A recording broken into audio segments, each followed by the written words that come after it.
Tuh kelihatan untuk mustikanya.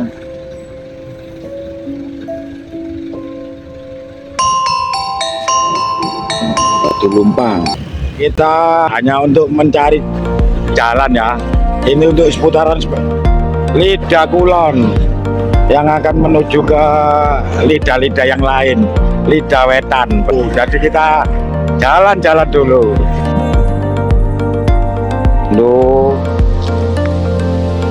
Assalamualaikum warahmatullahi wabarakatuh. Ya, kita sekarang berada di seputaran Lakar Santri, belan dengan daerah Lidah Kulon. Saat ini kita mau mencari situs ya. Kita kok ternyata blosok-blosok masuk ke tempat-tempat. Nah, kita menemukan untuk lapangan sepak bola ini, Gelora Putra Lakar Santri ya. Nah, ini untuk daerahnya ini kita masuk pukul 9 malam. Ternyata sangat alami sekali. Untuk daerahnya loh, lihat ya. Sangat asri. Dan di depan itu kita disuguhkan untuk bangunan. Kok enggak ada orangnya kabeh. Wes, jalan terus saja sambil kita mencari sesuatu, nemu situs. Sehabis kita melalui untuk jalanan yang tadi gelap, kita sekarang sudah untuk jalur utamanya ya, yang menghadap kamera ke arah wetan atau timur itu untuk menuju ke Lidah Kulon, juga sekalian lidah wetannya. Kita di seputaran Lakar Santri, Raya Lakar Santri, Surabaya. Kita mencari situ saja ya, sambil kalau memang benar-benar menemukan, kita explore. Lanjut. Ini seperti yang kemarin ya, waktu saya mengeksplor untuk siang hari pukul 16 itu. Ini kita berada di seputaran waktu mengeksplor untuk Raden Sawunggalingnya. Kita belok kiri ya. Ini jalanannya sama seperti waktu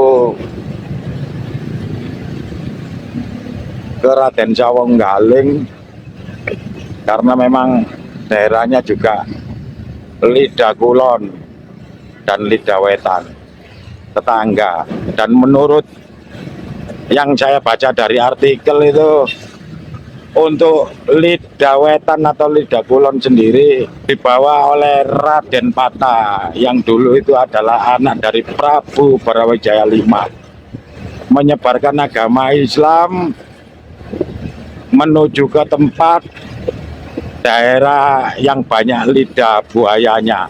Pohon lidah buaya itu loh ya, atau lidah lati, kalau orang bahasa Jawanya itu lati. Kalau lidah bahasa Indonesia itu dari Raden Pata, itu dipercaya oleh masyarakat Lakar Santri ini, atau Lidah Kulon dan Lidah Wetan. Karena untuk Lakar Santri sendiri memang berdekatan jaraknya, sekitar 10 atau 15 km dari arah Lidah Kulon, Lidah Wetan.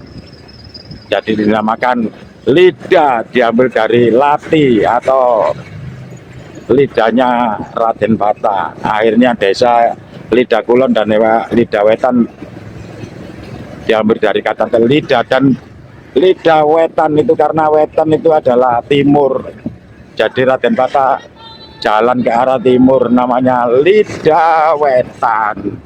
Itu orang Jawa mengartikan seperti itu. Sampai sekarang namanya Kampung Lidah Wetan, sekalian bertemu dengan Kampung Lidah Kulon. Ya, lanjutan dari jalur utama kita masuk ke daerah kampung lagi. Lah, kampungnya kok sepi, tidak ada orang. Hanya kita orang berdua saja ya, karena kita sambil mengeksplor jalan, naik sepeda motor ya. Hanya orang dua. Jalur utama lagi, kita nikmati saja untuk perjalanannya. Jangan lupa bahagia sambil menonton. Waduh, jalan utama kita jalan nih lah, kok macet mana kok jam 4 sore ya. Ini masih seputar Lakar Santri, bersebelahan dengan Lidah Kulon dan Lidah Wetan. Dan malam kita mencari sejarah tentang Raden Patah ya, tanpa sengaja, dan kita sudah menemukan ini. Kita berbelok ke arah Lakar Santri karena arulin atau lalu lintasnya padat merambat itu ya. Jalanan yang mau menuju ke arah Lidah Wetan dan Lidah Kulon itu padat merambat, ada tempat lampu sampai mengular ke arah Citraland depan ini. Ya, kita sudah menemukan untuk petilasan untuk Raden Patah yang ada di Surabaya, untuk Lakar Santri, dan untuk sekalian Lidah Wetan dan Lidah Kulon. Yang kita berada di pintu gerbangnya Raden Patah. Meskipun dalam catatan sejarah arus utama, Raden Patah dikenal sebagai pendiri Kesultanan Demak Bintoro dan dimakamkan di Masjid Agung Demak. Keberadaan makam beliau di Lidah Kulon menyingkap jalinan narasi tutur atau folikor dan spiritualitas yang tak kalah kuat. Dan untuk Raden Patah yang hidup dan mengakar di tengah masyarakat Lidah Kulon, kita masuk ke areanya dan ini ada tumpuk situasi sekelilingnya. Nah, ini ada untuk Yosua atau dupa, pokoknya kita eksplor saja. Oke ya. Untuk depannya ini gelap. Nah, itu ada untuk candi kecil. Oh, yang di depan ini ada pohon ratusan tahun ya, seperti untuk yang dikeramatkan itu mesti ada untuk kain yang dilingkarkan di pohon. Dupa. Dan di sini tertampang adalah punden Lakar Santri, dan di sini tertulis monggo tresno lan ngeluhuri budaya Jawi, sami-sami jagi lan ngelestarikaken cagar budaya tradisi ugi kesenianipun. Assalamualaikum. Ini ada tata caranya. Barang siapa dengan sengaja merusak, ini termasuk cagar budaya, cagar budaya dan situs serta lingkungannya, atau membawa tindakan mengambil, mengubah bentuk dan atau warna, memugar atau memisahkan benda cagar budaya tanpa izin dari pemerintah akan dipidana dengan penjara selama-lamanya 10 tahun atau denda setinggi-tingginya 100 juta rupiah. Dan ini untuk menurut Undang-Undang Nomor 5 Tahun 1992 tentang benda cagar budaya, pasal 15 dan pasal 26. Kita masuk. Assalamualaikum. Oh, ini ada untuk penjelasannya ya. Dan di situ ada untuk penjelasan 2. Di situ tertulis Eyang Singorejo. Kita cari panguripan ponco sejati, san songko obat sanggane urip, ngalor ngidul ngetan ngulon bingung ngelakune urip, melayu diuber lunga dinteni ngadeg katiba wong lali, tan amukti palopo janjiyo marang jatimu, lamun urung purna Yawi Jaya marang rasa sejati, amesti nusantara roroso yen salah ya raga wujud dadi nyata, manunggal yawiji wujud bumi pratiwi, manunggal sejati marang jati diri, palopo dadi prasasti sejati. Ini termasuk bangunan cagar budaya. Oke. Petilasan Raden Patah, Jalan Raya Lakar Santri, Surabaya. Bangunan ini juga merupakan struktur Candi Bata yang telah hancur.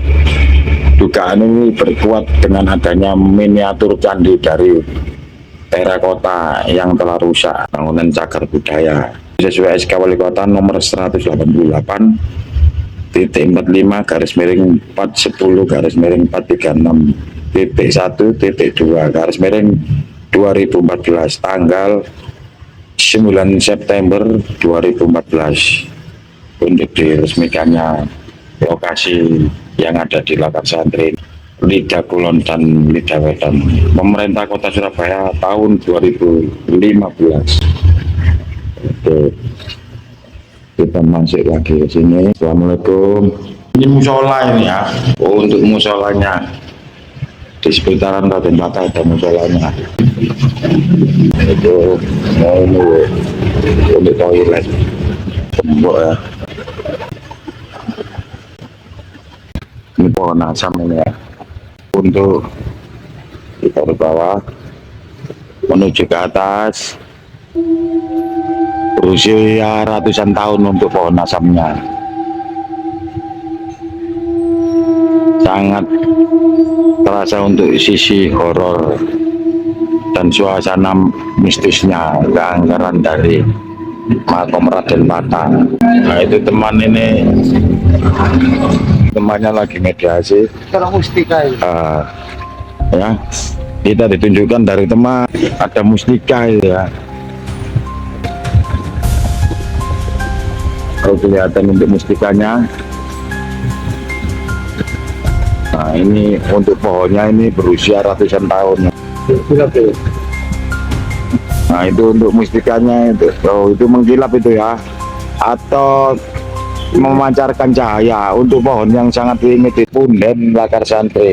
Jadi kita masuk ya. Kita injak ini, tidak pakai sandal saya.